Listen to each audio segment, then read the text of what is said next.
In the blood-soaked corridors of Roman imperial power, few deaths were as calculated, as inevitable, and as utterly brutal as the assassination of Emperor Caracalla on a desolate road in ancient Mesopotamia.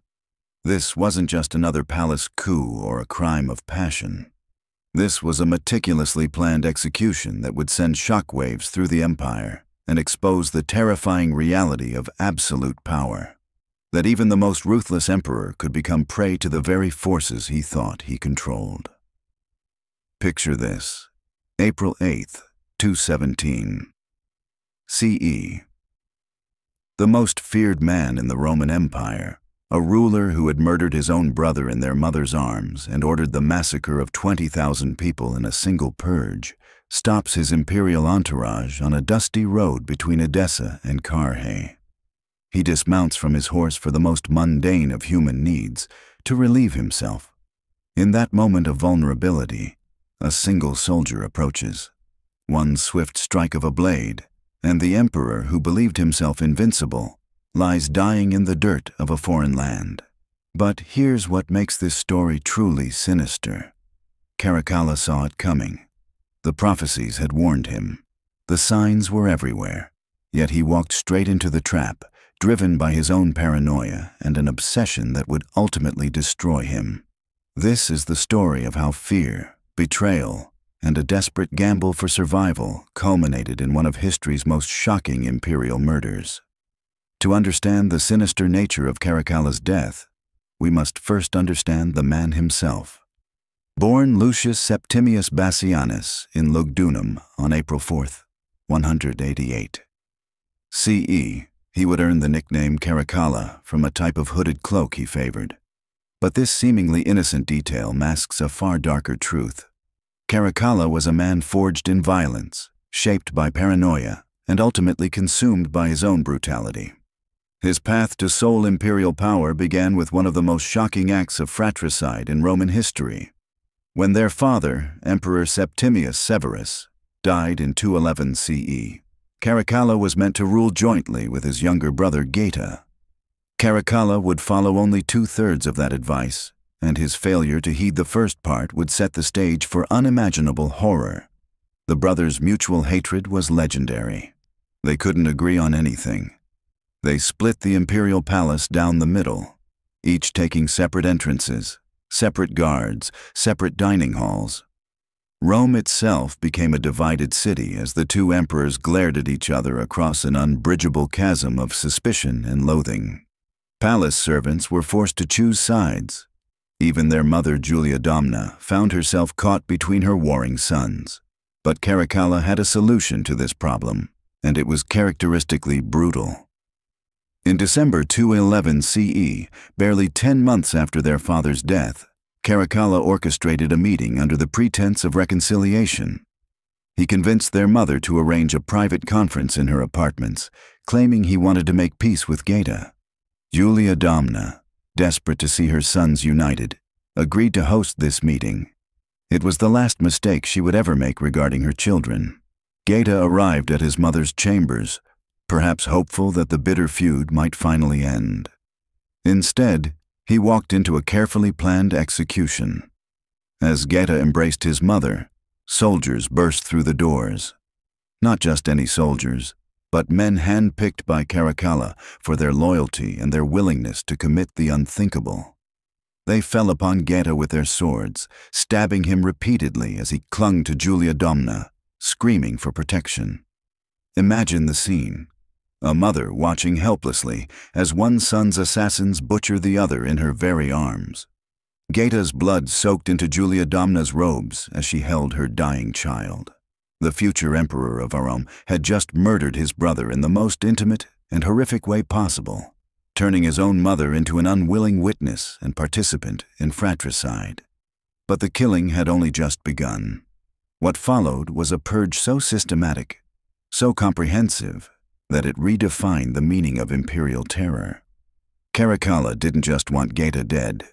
He wanted him erased from existence itself. He ordered a damnatio memoriae, a complete obliteration of his brother's memory. Every statue of Geta was smashed to pieces. Every coin bearing his image was melted down. Every inscription containing his name was chiseled away until only blank stone remained. Then came the real horror. Caracalla compiled lists of everyone who had ever shown loyalty to Geta, everyone who had served him, everyone who had even spoken favorably of him. Senators, advisors, friends, servants, even Geta's wife, Fulvia Plautilla, who had already been exiled. An estimated 20,000 people were rounded up and executed. 20,000 human beings, slaughtered because they had been associated with the wrong brother in a family feud. The streets of Rome ran with blood as Caracalla's death squads moved through the city like a plague. No one was safe. A casual conversation praising Geta could result in immediate execution. Even the respected jurist Papinian, who had served as Praetorian prefect, was murdered when he refused to justify Geta's assassination. The message was clear. Absolute loyalty to Caracalla was not just expected, it was the only guarantee of survival.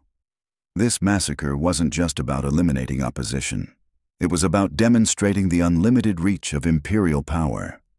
Caracalla was showing the entire empire that he could kill anyone, anywhere, for any reason. But in doing so, he was also revealing something else. His own desperate insecurity and the paranoia that would ultimately lead to his downfall.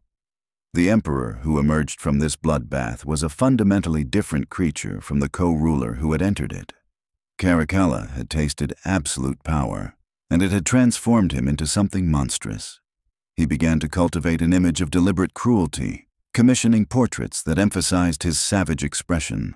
He wanted people to fear him, to see death in his eyes. And they did. But there was a method to this madness. Caracalla understood that his legitimacy rested on a foundation of terror and military loyalty. Having murdered his way to sole power, he needed to ensure that no one would dare challenge him. His solution was characteristically Roman: buy the loyalty of the legions and intimidate everyone else into submission. He lavished unprecedented gifts on his soldiers, raising their pay to levels that strained the imperial treasury. He marched with them, ate with them, lived like them. To the common legionnaire, Caracalla wasn't just an emperor. He was one of them, a soldier who happened to wear the purple. This carefully cultivated image as a soldier emperor would become both his strength and his weakness. While the armies adored him, the senatorial class regarded him with a mixture of fear and contempt. Here was an emperor who preferred the company of common soldiers to refined aristocrats, who spoke their crude language and shared their brutal humor. The senators, the traditional guardians of Roman dignity and culture, saw him as a barbarian in imperial robes. But they also saw the fate of those who opposed him, and they kept their opinions to themselves. Caracalla's reign became a study in controlled chaos. He continued his father's policy of expanding citizenship, issuing the Constitutio Antoniniana in 212 CE, which granted Roman citizenship to all free men in the empire.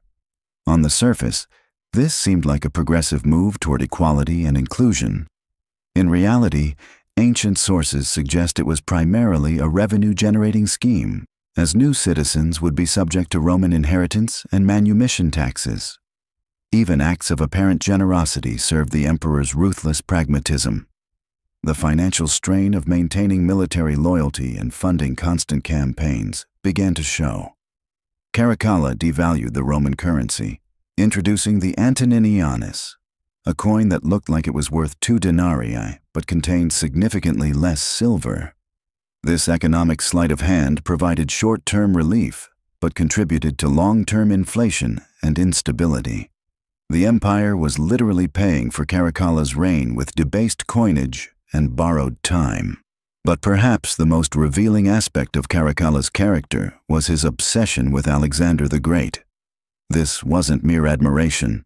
It was a complete identification with the Macedonian conqueror. Caracalla believed himself to be the reincarnation of Alexander, destined to complete the conquests that death had cut short. He visited Alexander's tomb in Alexandria, reportedly ordering massacres there when locals mocked his claims to the great conqueror's legacy. This obsession drove him eastward, toward the ancient enemy of Rome, the Parthian Empire.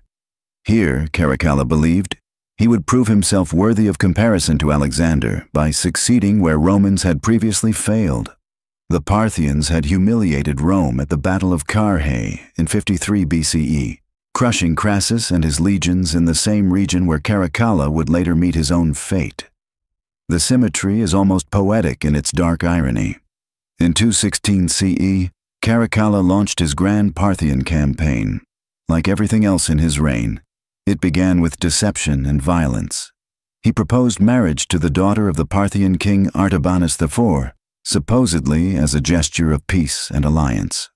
When the Parthians, suspicious of Roman intentions, refused the proposal, Caracalla used their rejection as a pretext for war. It was diplomatic manipulation at its most cynical, turning a reasonable refusal into a casus belli. The campaign that followed was brutal even by Roman standards. Caracalla's forces swept through northern Parthia, massacring civilians and destroying royal tombs in a deliberate act of cultural desecration. They seized the city of Arbela, turning it into a symbol of Roman vengeance for Carrhae. But winter forced a retreat to Asia Minor, and the army settled in for the cold months at Edessa, preparing for a renewed offensive in the spring. It was during this winter respite that the seeds of Caracalla's destruction were planted. The man who would orchestrate the emperor's death was already at his side, already in his confidence, already planning his move. Marcus Aurelius Macrinus, the Praetorian prefect, was about to prove that even the most paranoid emperor could be outmaneuvered by someone patient enough to wait for the perfect moment. Macrinus was everything Caracalla was not: cautious, calculating, and politically sophisticated. Born into the equestrian class rather than the senatorial aristocracy, he had risen through legal expertise and administrative skill rather than military glory. As Praetorian prefect, he essentially served as Caracalla's chief of staff, handling the complex logistics of imperial administration while the emperor focused on military matters. But their relationship was far from harmonious. Caracalla, with his soldiers' contempt for civilian administrators, frequently mocked Macrinus's lack of military experience. The emperor seemed to take pleasure in humiliating his prefect, treating him as a necessary evil rather than a trusted advisor. This was a dangerous game to play with someone who controlled access to the emperor and commanded the loyalty of the Praetorian Guard. The breaking point came when Macrinus learned of a prophecy. Ancient sources tell us that a seer had predicted Macrinus would become emperor, a prophecy that somehow reached Caracalla's ears. In the paranoid atmosphere of the imperial court, such predictions were more than idle speculation. They were potential death sentences. Caracalla had already demonstrated his willingness to kill based on mere suspicion. How would he react to a prophecy that explicitly named his replacement? Macrinus found himself in an impossible position. He could wait and hope that Caracalla would ignore the prophecy, but that seemed unlikely given the emperor's track record of preemptive violence. He could flee, but that would only confirm his guilt and ensure his death. Or he could act first, eliminating the threat before it could eliminate him. For a man who had risen through careful calculation rather than bold action, it was an agonizing decision. But Macrinus was not acting alone. The conspiracy that would ultimately destroy Caracalla was broader than a single prefect's fear for his own life. Other high-ranking officers had their own grievances against the emperor. Some ancient sources name Nemesianus, Apollinaris, Tricianus, and Marcus Agrippa as co-conspirators, suggesting a network of discontent among the military elite. The key to the conspiracy's success would be finding the right moment and the right assassin. Macrinus needed someone close enough to Caracalla to strike, but expendable enough to be eliminated immediately afterward. He found his weapon in Justin Marcialis, a soldier who had been passed over for promotion to centurion despite his expectations. This personal slight had festered into genuine resentment, making Marcialis the perfect tool for Macrinus's purposes. The opportunity came in early April 217 CE, when Caracalla announced his intention to visit a temple of the moon, god Sin, near Carrhae. This was the same Carrhae where Crassus had met his doom, where Roman eagles had been captured and Roman pride had been shattered. Caracalla's pilgrimage to this site was laden with symbolic meaning. Perhaps he sought divine blessing for his Parthian campaign, or perhaps he wanted to symbolically conquer the site of Rome's greatest eastern defeat. Whatever his motivations, the journey to Carrhae would take him away from the main army camp, accompanied only by a small escort of bodyguards. For Macrinus, this represented the perfect opportunity. The emperor would be vulnerable, isolated from the bulk of his forces, traveling on a predictable route through desolate terrain. If the assassination succeeded, Macrinus would be the highest-ranking official present, positioned to take control of the situation and spin the narrative in his favor. The date was set, April 8th, 217 CE, just 4 days after Caracalla's 29th birthday. The most powerful man in the world was about to discover that power, no matter how absolute, could be stripped away in a single moment of carefully planned violence. The road to Carrhae beckoned, and with it, an appointment with destiny that would shock the Roman world and demonstrate once again that in the brutal calculus of imperial politics, today's protector could become tomorrow's executioner. As Caracalla's small entourage set out on that fateful morning, none of them could have imagined that they were witnessing the final hours of an emperor whose reign had redefined the meaning of imperial terror. The assassination itself unfolded with chilling precision on that fateful April morning. As Caracalla's small entourage made its way along the dusty road between Edessa and Carrhae, the emperor had no idea that death was riding alongside him in the form of his most trusted protector. The spring air carried the scent of wild herbs and distant cooking fires from scattered settlements, a deceptively peaceful backdrop for what was about to become one of history's most infamous betrayals. Justin Marcialis had been nursing his grievances for months.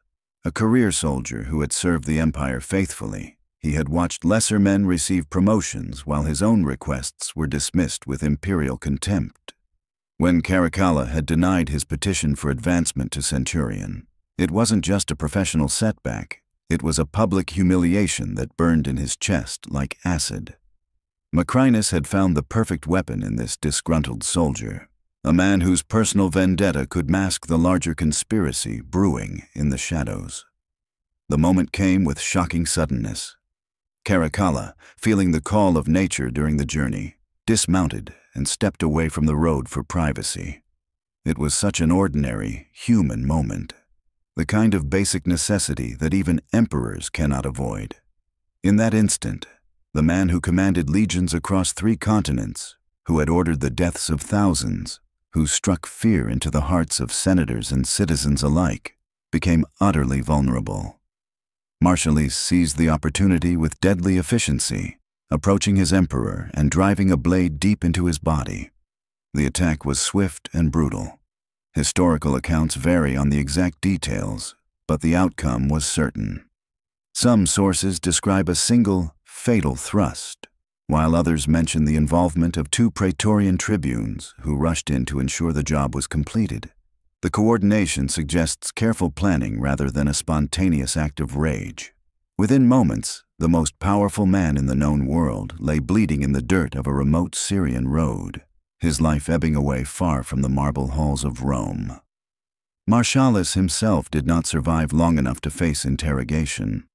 Almost immediately after the attack, he was cut down by Caracalla's Scythian bodyguards, or perhaps by other soldiers genuinely shocked by the assault on their emperor. His death, whether the result of loyal vengeance or calculated silence, eliminated the most direct link to the conspiracy. The official story that would emerge painted Marcialis as a lone assassin driven by personal grievance, but the speed with which Macrinus assumed control suggests a far more sophisticated plot. The immediate aftermath was a masterclass in political opportunism. As Caracalla's body lay cooling in the Syrian dust, Macrinus moved with remarkable composure.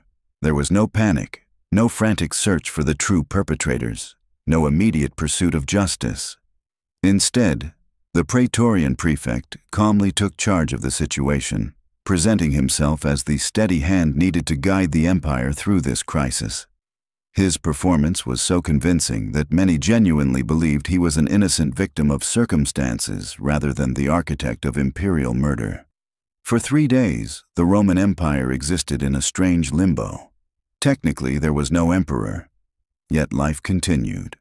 Soldiers maintained their posts, administrators carried out their duties, and the vast machinery of imperial government continued to function. This brief interregnum demonstrated both the strength of Roman institutional structures and the dangerous vulnerability created by the concentration of absolute power in a single individual. When that individual was suddenly removed, the entire system trembled on the edge of chaos. On April 11th, Macrinus made his move. Without waiting for senatorial approval or following traditional protocols, he proclaimed himself Emperor of Rome. The audacity was breathtaking. Here was a man from the equestrian class, not born to senatorial privilege, seizing the purple through what amounted to a military coup. The army, still reeling from their emperor's sudden death and uncertain about the future, accepted his claim. Distance worked in Macrinus's favor. The Senate in Rome was too far away to object immediately, and by the time news reached the capital, the new emperor was already consolidating his power. The new emperor's first challenge was managing the narrative. Official dispatches to Rome described a tragic assassination by a disgruntled soldier, carefully omitting any mention of broader conspiracies. Macrinus presented himself as the reluctant leader who had stepped forward to preserve stability in the empire's hour of need. He emphasized his loyalty to Caracalla's memory, while subtly distancing himself from the dead emperor's more controversial policies. It was a delicate balancing act, honoring his predecessor while preparing to reverse many of his decisions. Macrinus inherited an empire in crisis. Caracalla's profligate spending had drained the imperial treasury, leaving barely enough funds to maintain the armies currently in the field. The ongoing Parthian campaign was proving costly and inconclusive, while other frontiers demanded attention and resources the empire could ill afford.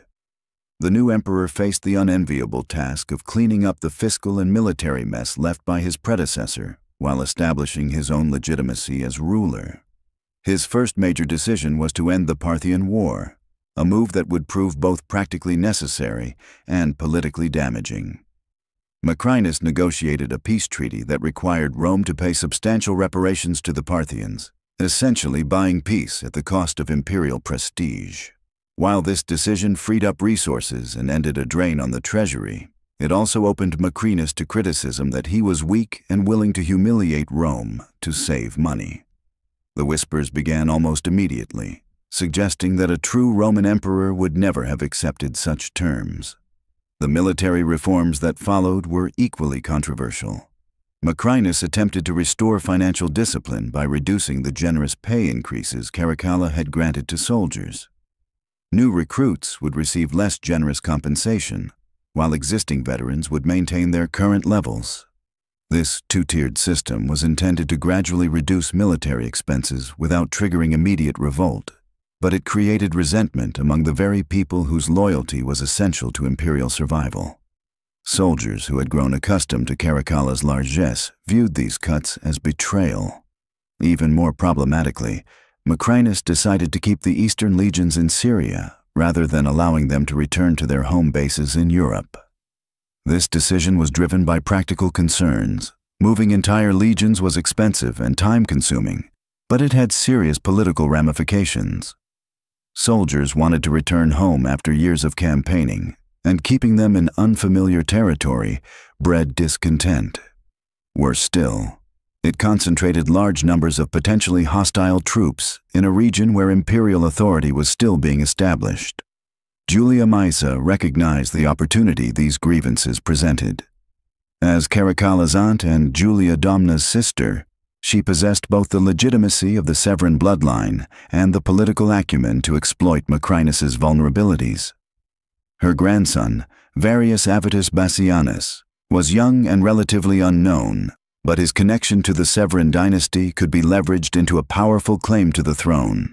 The key was convincing the soldiers that this boy represented a return to the glory days of Severan rule. The story Julia Maesa crafted was audacious in its simplicity. She spread rumors that her grandson was actually Caracalla's illegitimate son, born of a secret liaison.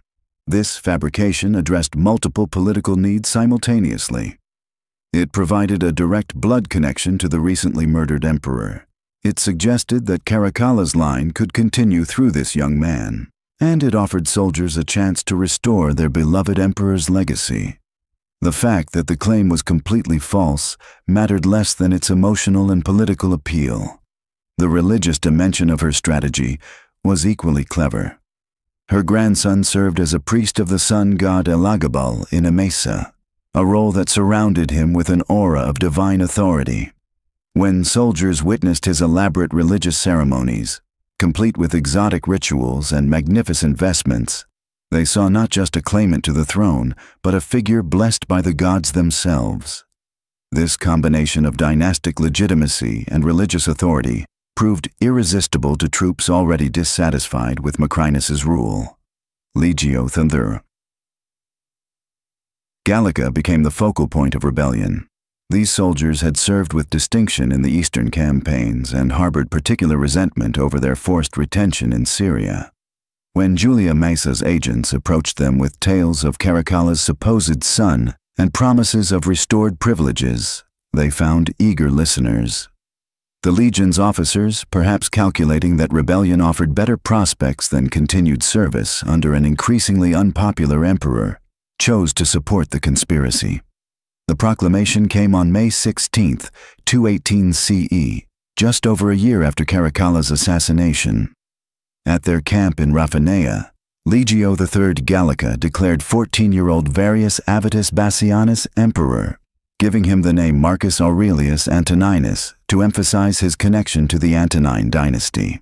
The boy, who would be remembered to history as Elagabalus, had suddenly become the focus of imperial ambition, a pawn in a deadly game played by women who understood power better than most men. Macrinus's response revealed the desperation of his position. Upon learning of the rebellion, he hastily declared his own son, Diadumenianus, co-emperor and Augustus, hoping that establishing a dynasty might counter the Severan claim. But this move only highlighted his weakness, demonstrating that he felt compelled to match his opponent's dynastic credentials with manufactured ones of his own. The transparent nature of this political maneuvering convinced few and impressed none. The civil war that followed was brief but decisive. Macrinus, despite commanding the loyalty of most Eastern legions, found himself fighting not just a military campaign, but a battle for legitimacy. His opponents could claim to represent the continuation of Caracalla's reign, while he was increasingly seen as a usurper who had profited from his emperor's death. Even soldiers who remained nominally loyal began to question whether they were fighting for the right cause. The final confrontation took place near Antioch, where geography and politics converged to seal Macrinus's fate. His forces, though numerically superior, lacked the passionate commitment that drove his opponents. When battle was joined, crucial units began to waver, then break, as soldiers made individual calculations about which side offered better prospects for survival and advancement. Military loyalty, so crucial to imperial success, proved as fickle as it was essential. Macrinus's flight toward Rome represented the final collapse of his authority. An emperor who ran from battle forfeited any claim to military respect, and his captured dispatches revealed the extent of his desperation.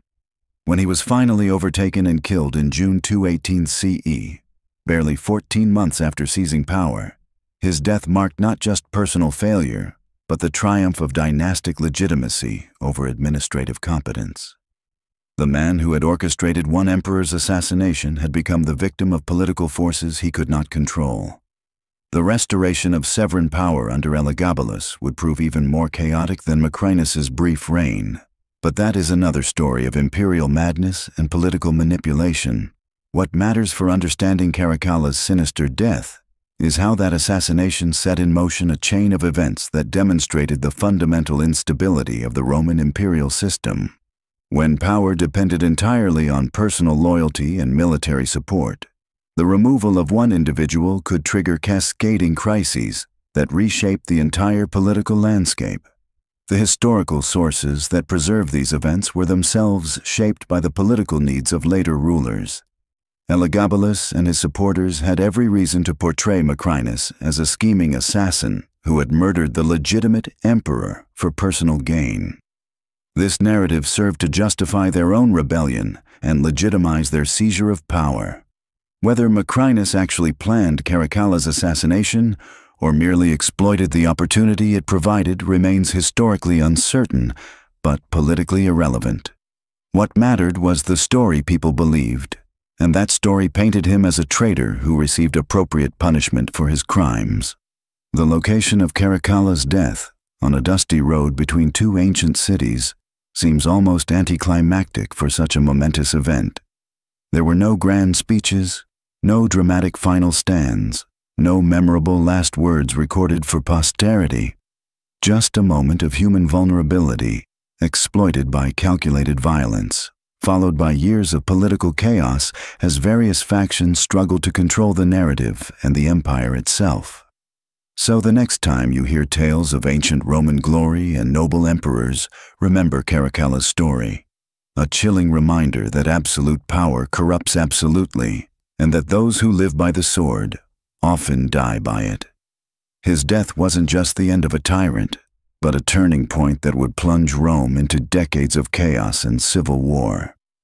Perhaps most fittingly, the man who built his reign on betrayal and bloodshed met his end through the very same forces he had unleashed. In the unforgiving world of imperial Rome, Caracalla's sinister death serves as a dark testament to the price of unchecked power and paranoid rule.